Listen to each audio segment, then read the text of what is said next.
கென்போ, காத்தில் ஒரு சிறிய சத்தம். நாப்பாம்பின் தாக்குதல். லாஸ் ஏஞ்சல்ஸில் இரட்டை வாழ்க்கை வாழும் ஜெப் சாண்டர்ஸ் கென்போவில் ஆறுதல் கண்டார். பகலில் கட்டுமான வேலை செய்தார். இரவில் தன் ஒள்ளையும் மனதையும் சூர்மைப்படுத்தினார். அவரது குரு கிம் கென்போவின் உண்மையான சாரத்தை, சுய கட்டுப்பாட்டுக்கான பாதையை அவருக்குள் விதைத்தார். ஜெப்பின் வாழ்க்கை ஒரு நுட்பமான சமநிலை, புயலுக்கு முன் அமைதி. விதி அவருக்கு ஒரு கொடூர திருப்பத்தை வைச்சிருப்பதை அவர் அறிந்திருக்கவில்லை. அது உள்ளிருக்கும் போர்வீரன வெளிக்கரவிருந்தது. கொரிய மாபியா, ஒரு விஷ் பாம்பு நகரின் அடிவயிற்றில் ஊர்ந்து சென்றது. கிம்மின் போதனைகளை அவர்கள் ஒரு அச்சுறுத்தலாக கண்டனர். அவரது டோஜோவை அவர்கள் நசுக்க விரும்பினர்.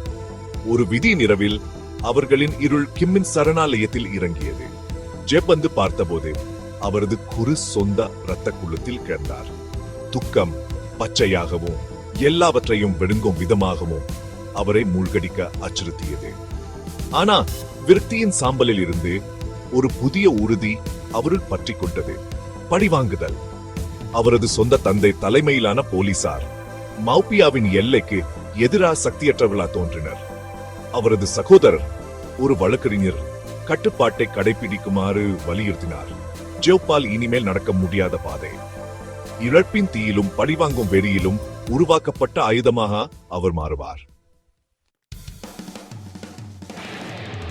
ஜெப்பின் நீதிக்கான தேடல் சீற்றம் மற்றும் துல்லியத்தின் சுழல் காற்று.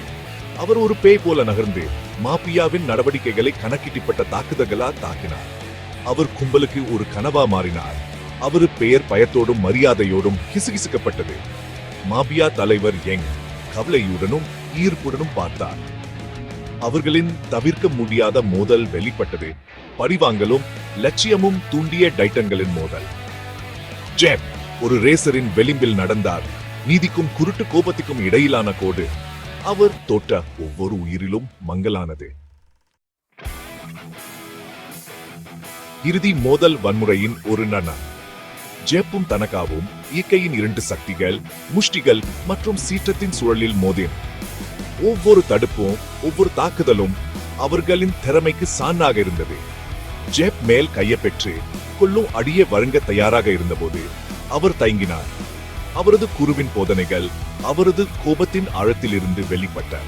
அவர் தனக்காவின் ஆயுதத்தை கலைந்து அவருடைய உயிரை காப்பாற்றி தனது கோபத்துக்கு அடிமையாக இல்ல என்பதை நிரூபித்தார். அவரது தந்தை தலைமையிலா போலீசார் இறுதியாக நெருங்கினர். நீதி பழிவாங்கலா அல்ல, சட்டத்தால நிறைவேற்றப்பட்டது. தி பெர்ஃபெக்ட் வெப்பன் பார்வையாளர்களுடன் எதிரொலிச்சது. உண்மையான வலிமை நம் பேய்களுக்கு மேலே எழுவதற்கான நமது திறனில் உள்ளது என்பதை நினைவூட்டுது.